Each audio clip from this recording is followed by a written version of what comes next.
na ginanap po ng Intel operatives dito sa Nasugbu, Batangas. Nasakuti nga po ang tatlong suspek sa pagtutulak at paggamit ng illegal o ng hinihinalang illegal drugs. Yan nga po ay sa isinagawang anti-illegal drugs bypass operation sa magkakahiwalay na operation ng Intel Operatives Unit dito po sa Nasugbu, Batangas. Sa pangunguna po yan ni Police Captain Judito Baligod, ang Deputy Chief of Police, at PSMG Jimmy Ilao, Chief Intel, ang ating the action man, under the supervision of Police Lieutenant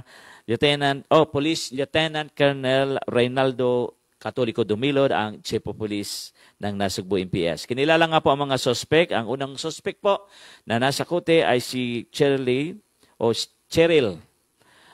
Nabalyaska Punesto. Na-recover po mula sa kanya ang 2 pirasong plastic sachet na may lamang hinihilalang bawal na droga, 500 pesos as mark money. Ang pangalawang suspect naman po na nasa kote sa pangalawang operation ay si Ruben Otial de la Cruz. Nakuha naman po sa suspect ang 3 pirasong plastic sachet na may lamang hinihinalang bawal na droga at ang mark money na 500 pesos. Ang pangatlo naman po ay si Rolly Dayot Argelies.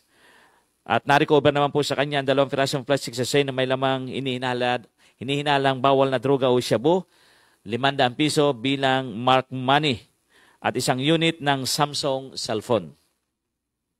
Ang inventory po ng mga confiscated evidence ay ginawa kasama po ang mga suspect sa kanilang mga lugar na pinangyarihan.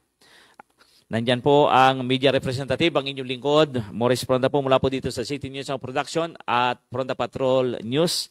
Kasama din po natin ang barangay official, Barangay Councilor Al Balbua ng Barangay Wawa, Nasugbu, Batangas, at Barangay Councilor ng Barangay Banilad, Nasugbu, Batangas. Kasama din po ang ilang PNP personnel at ang investigador, si PCPL Raymond Zacarias. Sa ngayon po o sa kasalukuyan ay nasa kustodiya ng Nasugbu MPS ang mga suspect at sila po inaharap sa mga kasong paglabag sa Section 511, Article 2 of Republic Act 9165.